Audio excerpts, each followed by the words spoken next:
Assalamualaikum warahmatullahi wabarakatuh. Nama saya Kunto Wibisono.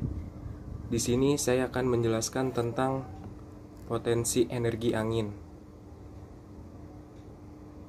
Pembangkit listrik tenaga angin adalah suatu pembangkit listrik yang menggunakan angin sebagai sumber energi untuk menghasilkan energi listrik. Pembangkit ini dapat mengkonversikan energi angin menjadi energi listrik dengan menggunakan turbin angin atau kincir angin. Sistem pembangkit listrik menggunakan angin sebagai sumber energi merupakan sistem alternatif yang sangat berkembang pesat. Mengingat angin merupakan salah satu energi yang tidak terbatas di alam. Sistem pembangkit listrik tenaga angin ini merupakan pembangkit listrik yang menggunakan turbin, yaitu turbin angin atau wind turbine sebagai peralatan utamanya. Turbin angin terbagi dalam dua kelompok, yaitu turbin sumbu horizontal. Turbin angin sumbu horizontal biasanya memiliki 2 atau 3 modul. Jenis lain yaitu turbin sumbu vertikal. Turbin ini berbilah 3 dioperasikan melawan angin dengan modul menghadap ke angin. Komponen-komponen yang ada di dalam turbin angin yaitu yang pertama, anemometer, yaitu mengukur kecepatan angin dan mengirimkan data kecepatan angin ke pengontrol.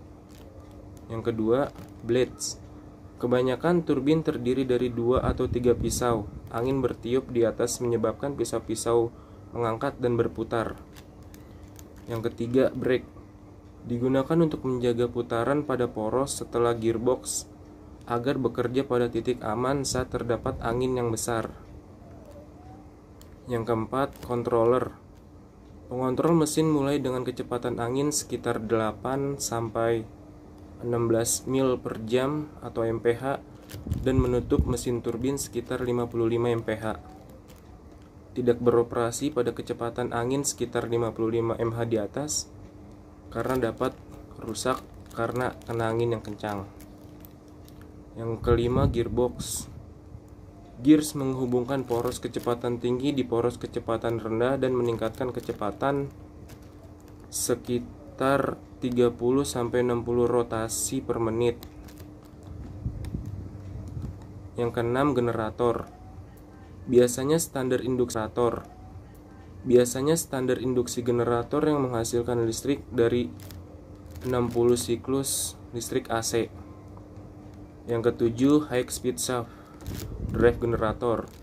Yang kedelapan, low speed shaft, yaitu mengubah poros rotor kecepatan rendah sekitar 30-60 rotasi per menit. Yang kesembilan, nacelle. Nacelle berada di atas menara dan berisi gearbox, poros kecepatan rendah dan tinggi, generator, kontrol, dan rem.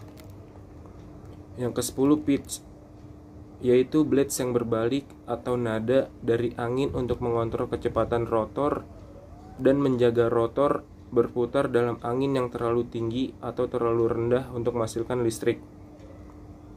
Yang ke-11, yaitu pisau yang terhubung bersama-sama disebut rotor.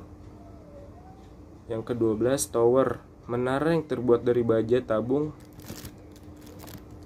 atau menara tinggi memungkinkan turbin untuk menangkap lebih banyak energi untuk menghasilkan listrik yang lebih banyak. Yang ke-13, wind direction. Ini adalah turbin pertama yang disebut karena beroperasi melawan angin. Turbin lainnya dirancang untuk menjalankan melawan arah angin menghadap jauh dari angin. Yang ke-14, wind vane, yaitu tindakan arah angin dan berkomunikasi dengan yaw drive untuk menggerakkan turbin dan dengan koneksi yang benar dengan angin. Yang ke-15, yaw drive, yaitu digunakan untuk menjaga rotor menghadap ke arah angin sebagai perubahan arah angin.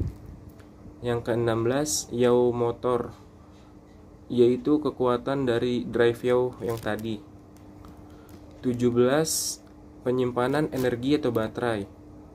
Karena keterbatasan akan energi angin, tidak sepanjang hari angin akan selalu tersedia, maka ketersediaan listrik pun tidak menentu. Oleh karena itu digunakan alat penyimpan energi yang berfungsi sebagai backup energi listrik ketika bahan penggunaan daya listrik masyarakat meningkat atau ketika kecepatan angin tidak terpenuhi.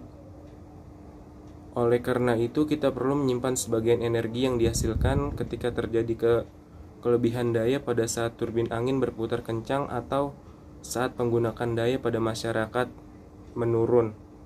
Demikian penjelasan yang bisa saya sampaikan. Assalamualaikum warahmatullahi wabarakatuh. Di sini saya dari WT 19 ingin menjelaskan proses pembangkitan listrik tenaga angin.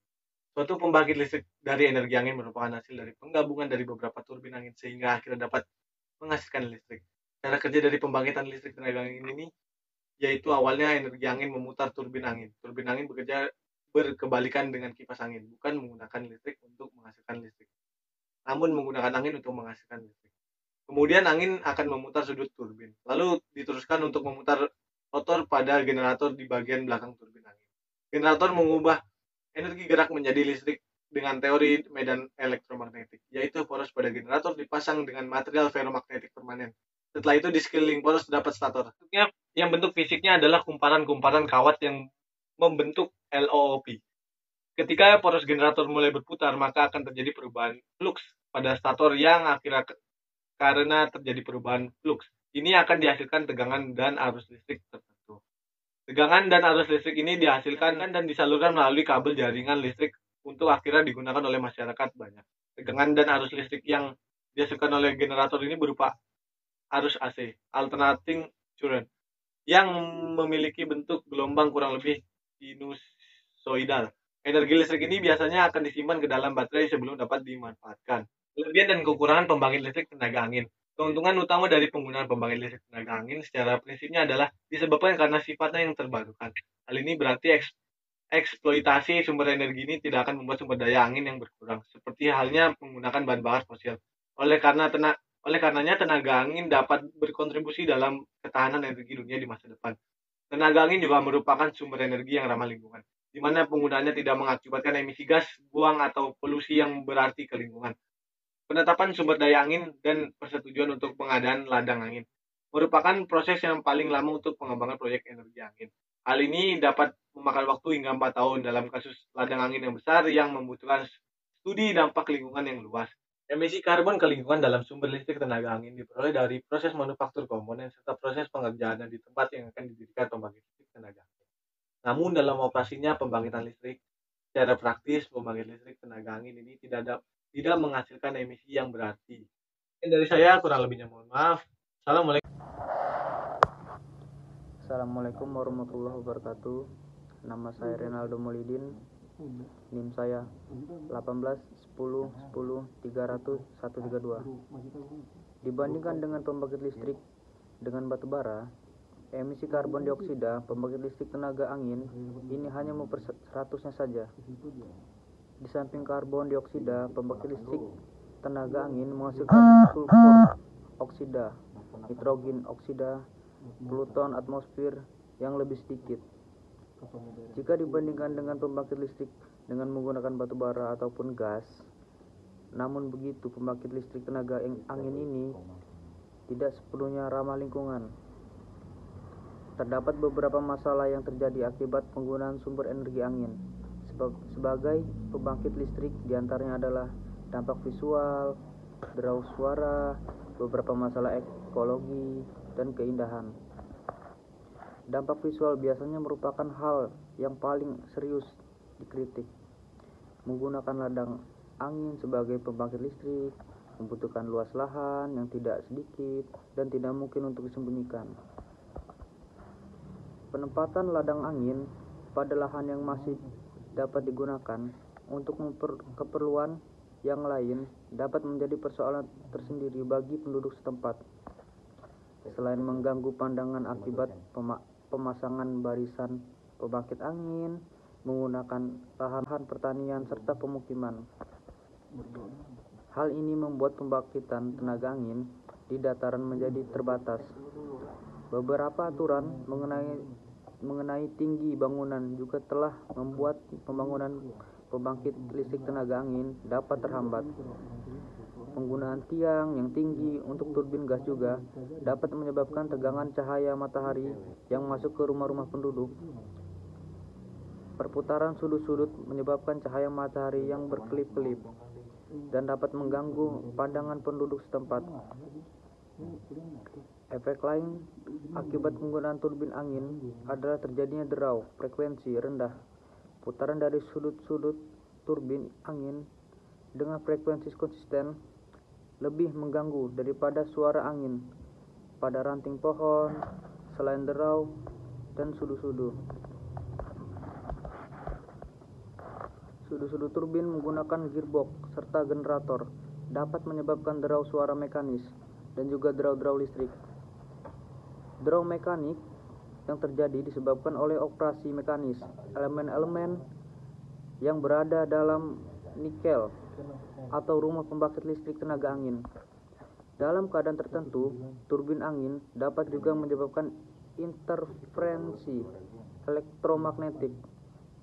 Menggunakan pantauan tinggi dari turbin angin dilakukan dengan menganalisa data turbulensi angin dan kekurangan angin dan kekuatan angin. Derau aerodinamis merupakan fungsi dari banyak faktor seperti desain sudu, kecepatan putaran, kecepatan angin, turbulensi aliran masuk. Derau aerodinamis merupakan masalah lingkungan. Oleh karena itu, kecepatan putaran rotor perlu dibatasi di bawah 70 ms per second.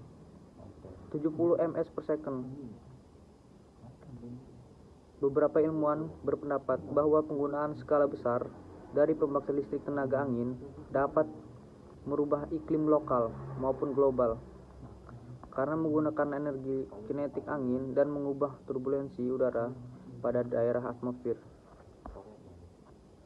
Pengaruh ekologi yang terjadi dari penggunaan pembangkit tenaga angin adalah terhadap populasi burung dan kelelawar. Burung dan kelelawar dapat terluka ataupun bahkan mati akibat terbang melalui sudu-sudu yang sedang berputar. Namun dampak ini masih lebih kecil dibandingkan dengan kematian burung-burung akibat kendaraan, saluran transmisi listrik, dan aktivitas manusia lainnya yang melibatkan pembakaran bahan bakar fosil. Dalam beberapa studi yang telah dilakukan, adanya pembangkit listrik tenaga angin dapat mengurangi lahan pertanian serta pemukiman. Hal ini membuat pembangkitan tenaga angin di dataran menjadi terbatas. Beberapa aturan mengenai tinggi bangunan juga telah membuat pembangunan pembangkit listrik tenaga angin dapat terhambat. Penggunaan tiang yang tinggi untuk turbin gas juga dapat menyebabkan tegangan cahaya matahari yang masuk ke rumah-rumah penduduk. Perputaran sudut-sudut menyebabkan cahaya matahari yang berkelip-kelip dan dapat mengganggu pandangan penduduk setempat. Efek lain akibat penggunaan turbin angin adalah terjadinya derau frekuensi rendah. Putaran dari sudut-sudut turbin angin dengan frekuensi konsisten lebih mengganggu daripada suara angin pada ranting pohon, selain derau dan sudu-sudu. Sudu-sudu turbin menggunakan gearbox serta generator dapat menyebabkan derau suara mekanis dan juga derau-derau listrik.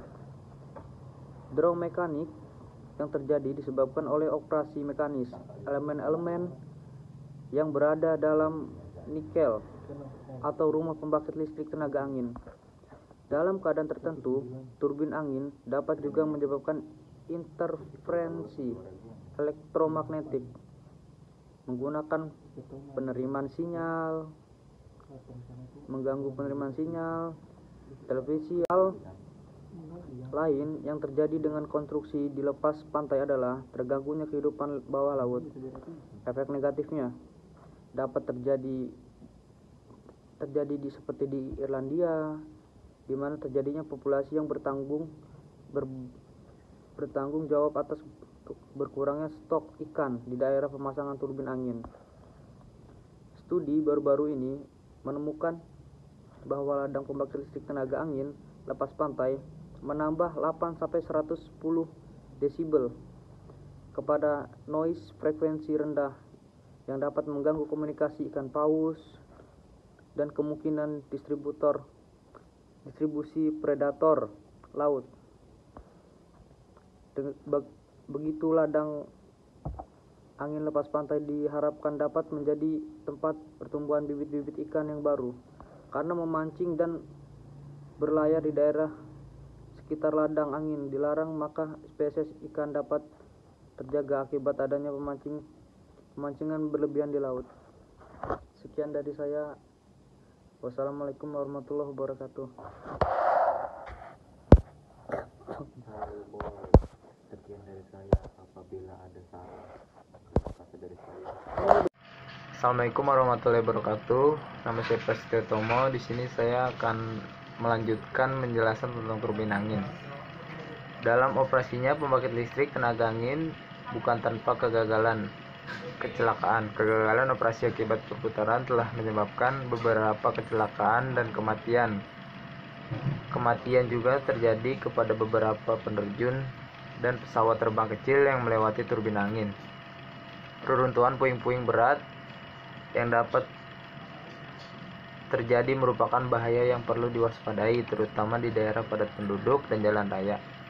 Kebakaran pada turbin angin dapat terjadi dan akan sangat sulit untuk dipadamkan akibat tingginya posisi api, sehingga dibiarkan begitu saja sehingga terbakar habis. Hal ini dapat menyebabkan asap beracun dan juga dapat menyebabkan kebakaran berantai. Meskipun dampak-dampak ini menjadi ancaman dalam pembangunan pembangkit listrik tenaga angin, namun jika dibandingkan dengan penggunaan energi fosil, dampaknya masih jauh lebih kecil. Selain itu, penggunaan energi angin dalam kelistrikan telah turut serta dalam mengurangi emisi gas buang. Pada saat ini, sistem pembangkit listrik tenaga angin mendapat perhatian yang cukup besar sebagai sumber energi alternatif yang bersih, aman, serta ramah lingkungan. Serta kelebihan-kelebihan lain yang telah disebut sebelumnya di atas, turbin angin skala kecil mempunyai peranan penting, terutama bagi daerah-daerah yang belum terjangkau oleh jaringan listrik. Pemanfaatan energi angin merupakan pemanfaatan energi terbaru yang paling berkembang saat ini. Berdasarkan data dari WWEA World Wind Energy Association, sampai dengan tahun 2007, perkiraan energi listrik yang dihasilkan oleh turbin angin mencapai 93,85 GW dan menghasilkan lebih dari 1% dari total kelistrikan secara global. Amerika, Spanyol, dan Cina merupakan negara terdepan dalam pemanfaatan energi angin. Diharapkan pada tahun 2010 total kapasitas pembangkit listrik tenaga angin secara global mencapai 170 gigawatt. Indonesia, negara kepulauan yang 2/3 wilayahnya adalah lautan dan mempunyai garis pantai terpanjang di dunia, yaitu 80,791 km, merupakan wilayah potensial untuk pengembangan pembangkit listrik tenaga angin. Namun, sayang potensi ini nampaknya belum dilirik oleh pemerintah. Di saat Indonesia menjadi tuan rumah konferensi dunia mengenai pemanasan global di Nusa Dua, Bali pada akhir tahun 2007, pemerintah justru akan membangun pembangkit listrik berbahan bakar batu bara yang merupakan penyebab nomor 1 pemanasan global. Namun, pada akhir tahun 2007 telah dibangun kincir angin pembangkit dengan kapasitas kurang dari 800 watt, dibangun di 4 lokasi masing-masing di Pulau Selayar 3 unit, Sulawesi Utara 2 unit, dan Nusantara Penida, Bali, serta Bangka Belitung masing-masing 1 unit. Kemudian di seluruh Indonesia 5 unit kincir angin pembangunan berkapasitas masing-masing 80 kW mulai dibangun mengacu pada kebijakan energi nasional. Maka pembangkit listrik tenaga bayu PLTB ditargetkan mencapai 250 MW pada tahun 2005. Di dalam mengidentifikasi potensi angin untuk energi listrik di kota Balikpapan ini, data yang diperlukan adalah data kecepatan angin dan massa angin atau density udara, di mana E energi, C sama dengan 59,3%, P rapat udara, A luas sepian baling-baling. Sedangkan perhitungan rapat udara dapat dilakukan dengan rumus P sama dengan P per R kali T, di mana P rapat udara, tekanan udara di kota Balikpapan rata-rata 101,040 Pascal, konstran gas 287,05 Joule, temperatur, sehingga dari data kecepatan angin di atas dapat ditentukan potensial energi angin. Sekian dari saya, kurang lebihnya mohon maaf. Assalamualaikum warahmatullahi wabarakatuh.